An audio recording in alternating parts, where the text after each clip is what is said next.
Bonjour mes chers élèves, on commence première séance de rappel révision, première partie de la matière physique-chimie pour les élèves du première année collégiale section internationale.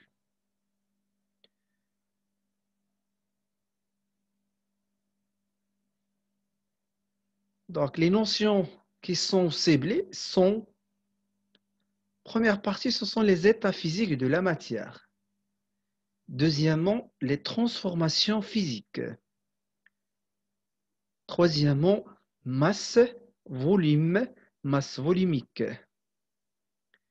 Quatrièmement, la température, pression, mélange.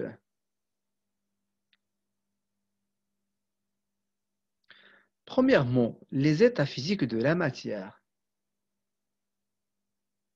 Il existe trois états physiques de la matière. Premier état, état solide. De symbole, une étoile. Deuxième état, état liquide. De symbole, goutte de l'eau. Troisième état, état gazeux. De symbole d'une flèche qui est dirigée vers le haut. Par exemple, on prend des exemples, par exemple, pour l'état solide. Le bois est en état solide, un métal, le sucre. Pour l'état liquide, par exemple, l'huile, le lait et l'eau. Pour l'état gazeux, le dioxygène, le hélium et l'air.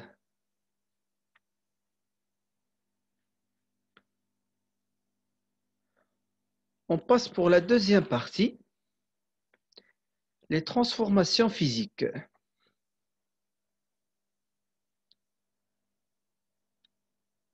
Les transformations physiques entre les trois états physiques, solide, liquide et gazeux. Première transformation, la solidification.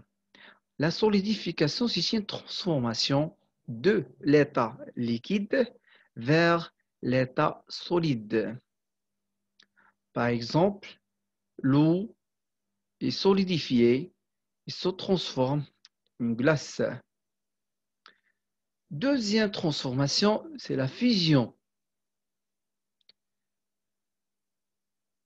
La transformation, la fusion, c'est une transformation entre l'état solide et l'état liquide. Troisième transformation, c'est la vaporisation de l'état liquide vers l'état gazeux. Quatrième transformation, c'est une transformation de liquéfaction. Donc une matière change de l'état physique, de l'état gazeux vers l'état liquide.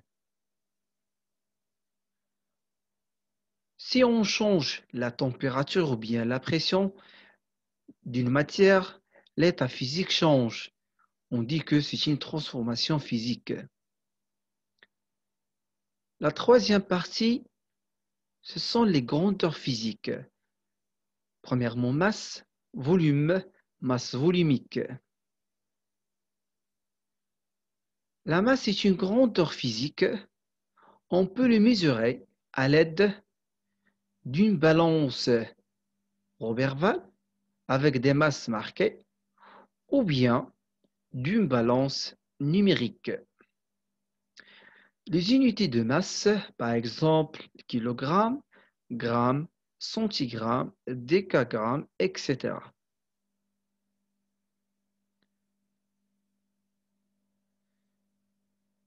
La table de conversion.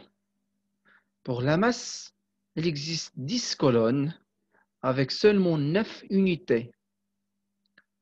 Par exemple, le tonne, kilogramme, hectogramme, décagramme, jusqu'à le milligramme. On peut faire une petite conversion. On va convertir à ce qui convient. On a deux exemples. Je vais vous expliquer comment on va faire. On a deux chiffres qui sont différents. un nombre qui est décimal et un nombre naturel. On passe maintenant pour le faire.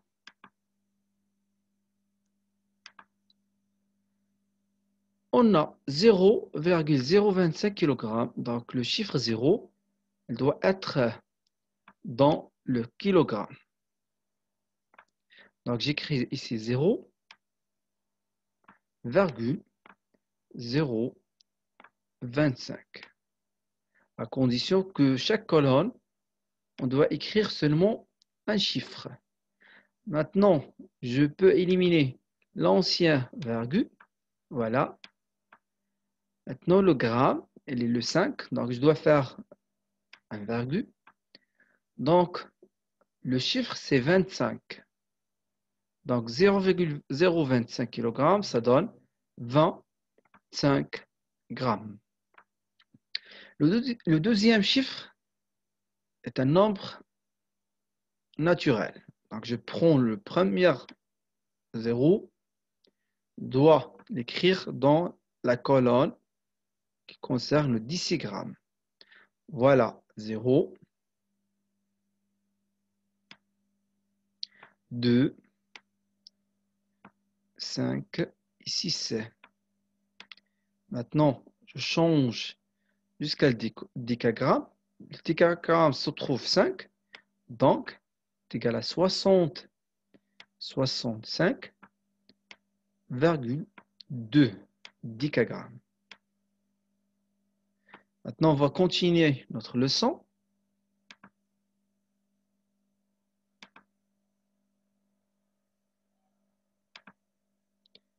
On passe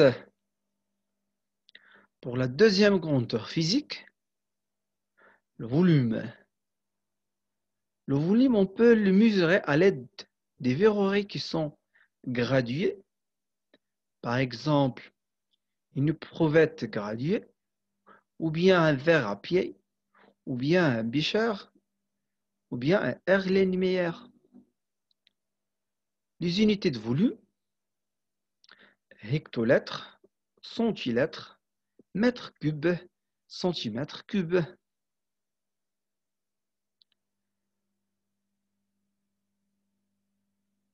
Il faut bien faire attention entre volume et capacité, parce que ce sont deux termes différents.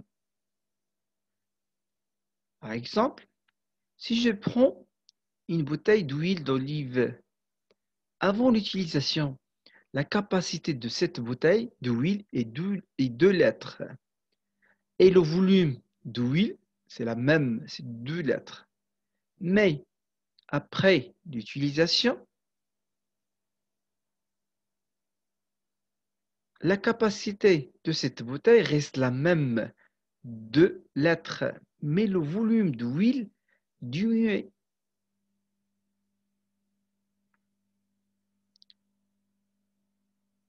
On passe pour le tableau de conversion. Il faut bien connaître le tableau de conversion de volume parce qu'il existe deux types d'unités.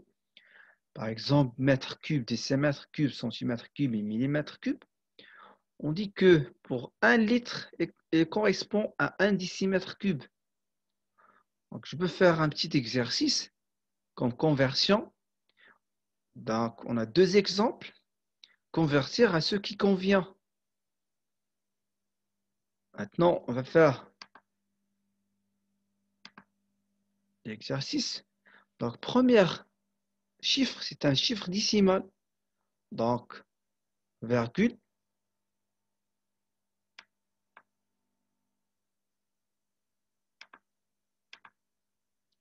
Donc, on va prendre le 2.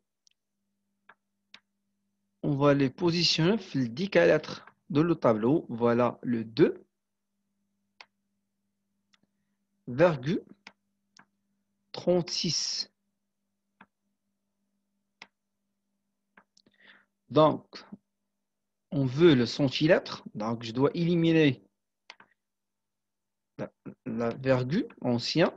Je dois écrire 0 centilitre. Ça donne 2360 centilitres. Maintenant, on passe pour le deuxième chiffre. 890 lettres.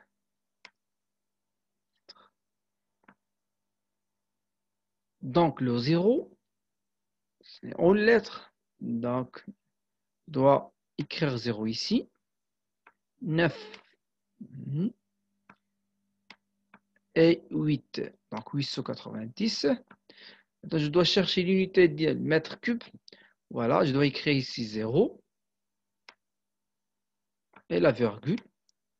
Donc, c'est 0,89.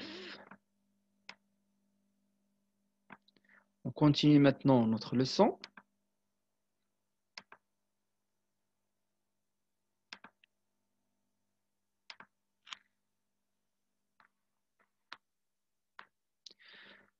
Donc, troisième contour physique, c'est la masse volumique. Si je fais un mélange entre l'huile et l'eau, donc on constate que l'huile flotte sur l'eau. La même chose, on voit que un iceberg, c'est une montagne de glace qui flotte sur la mer. Donc, les deux photos, ça veut dire que la masse volumique d'huile est inférieure à la masse volumique de l'eau. Effectivement, la masse volumique d'huile est 0,8 g par centimètre cube et la masse volumique d'eau est 1 g par centimètre cube. La même chose pour la glace. La masse volumique de la glace est 0,9 g par centimètre cube et la masse volumique d'eau 1 g par centimètre cube. Pour ces chiffres-là, on va faire des expériences pendant les leçons pour vérifier les chiffres 1, 0,8 et 0,9. La température. La même chose, c'est une grandeur physique, on peut le mesurer avec un thermomètre. Pour mesurer la température des humains, on utilise un thermomètre qui est médical ou bien numérique. L'unité usuelle pour la température est degrés Celsius. Maintenant, on passe pour la pression. On peut mesurer la pression d'un gaz qui est emprisonné à l'aide d'un manomètre. Si je prends par exemple une seringue, l'air qui est à l'intérieur de cette seringue, qui est emprisonné à l'intérieur, applique une pression sur les parois d'une seringue. On constate que la pression augmente. On a des unités, par exemple le hectopascal et le bar. On passe maintenant pour la pression atmosphérique. La pression atmosphérique, c'est la pression exercée par l'air atmosphérique. On peut le mesurer à l'aide d'un baromètre. Il existe un baromètre à mercure.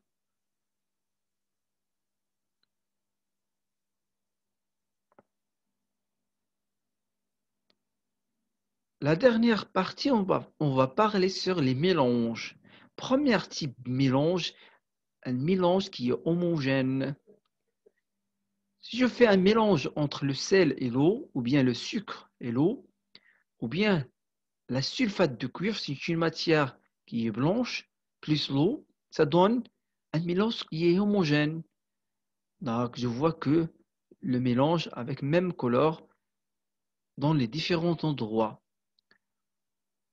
Donc, on ne peut pas distinguer le sel ou bien le sucre, bien même si l'eau, donc c'est un mélange homogène. On peut faire un schéma d'un modèle particulier. Si je prends deux matières différentes avec des cercles de couleurs différents, on voit clairement que les deux matières se mélangent. Mais avec l'œil nu, on voit seulement une seule couleur. on passe pour un mélange qui est hétérogène. On prend deux exemples, par exemple sable et l'eau boueuse. Si on fait un mélange, donc on voit clairement le sable, elle est sur le fond d'un bécher.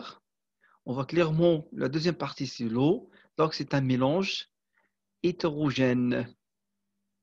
On peut faire un modèle particulier entre deux matières différentes. La première matière, ne se mélange pas avec le deuxième matière. C'est un modèle particulier d'un mélange hétérogène. Vous pouvez me contacter soit par la chaîne YouTube prof.hp2 ou bien la page Facebook prof HP2 en cliquant sur j'aime ou bien m'envoyer un message électronique à ma boîte Gmail prof.hp2physique@gmail.com. Merci de votre attention. Au revoir.